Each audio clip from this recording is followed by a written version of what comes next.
Praise the lord. దేవుని ఘనమైన నామమునకు మహిమ కలుగునుగాక. ప్రభు నామమున మీ అందరికీ హృదయపూర్వక వందనాలు. ఈ ఉదయకాలము దేవుని వాక్యాన్ని విందాం. కొరింథీయులకు రాసిన మొదటి పత్రిక 15వ అధ్యాయము 10వ వచనము. అయినను నేనేమై ఉన్నానో అది దేవుని కృప వలననే అయ్యున్నాను. ప్రియమైన వాళ్ళరా, భక్తుడైన పౌలు చక్కటి మాటలు సెలవిస్తున్నాడు. అయినను అంటే దాని ముందు వచనంలో అపోస్తలుడు అనబడుటకు నేను యోగ్యుణ్ణి కాను అంటాడండి.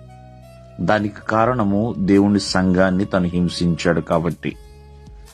ప్రియమైన వాళ్ళరా, అయినను ఒకవేళ ఈ రోజున ఉన్న స్థితి నేనేమై ఉన్నానో అది దేవుని కృపే, దేవుని యొక్క అనుగ్రహమే అని భక్తుడైన పౌలు చాలా రూఢిగా నమ్ముతున్నాడు.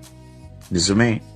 మరి దేవుని కృప వలన ఆయన ఏమై ఉన్నాడు, దేవుని కృప వలన తను ఏం పొందుకున్నాడు అని మనం ఆలోచన చేస్తే క్రీస్తు రాయబారండి. దేవుని కృప వలన ఆయన క్రీస్తు రాయబారిగా మార్చబడ్డాడు. అంతేకాదు, దేవుని సేవకుడిగా మార్చబడ్డాడు. గొప్ప సువార్తికుడిగా తను మార్చబడ్డాడు. అంతేకాదు, దేవుని యొక్క అనుగ్రహం వలన ఎంతో ధనవంతుడిగా కూడా తను అయి ఉన్నాడండి. దేవుని యొక్క ఆయన యొక్క కృప వలన ప్రియమైన వాళ్ళరా ఎంతో మంది ప్రజల యొక్క విశేషమైన ఆదరణలు మన్ననలను తను పొందినవాడిగా ఉన్నాడు.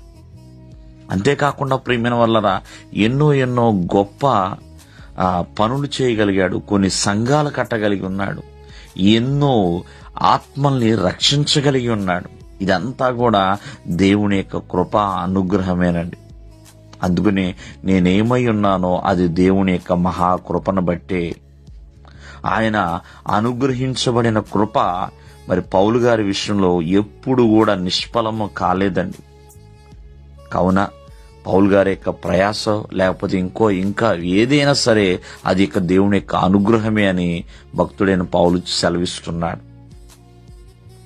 ఇలా రాయబారిగా, సువార్తికుడిగా, మరి ఎన్నో ఆత్మలు సంపాదించుకుడిగా, మరి ఎన్నో ప్రాంతాలు వీరు సువార్త ప్రకటించడానికైనా ప్రజల యొక్క విశేషమైన ఆదరణ పొందుకోవడానికి కారణము దేవుని యొక్క మహాకృప.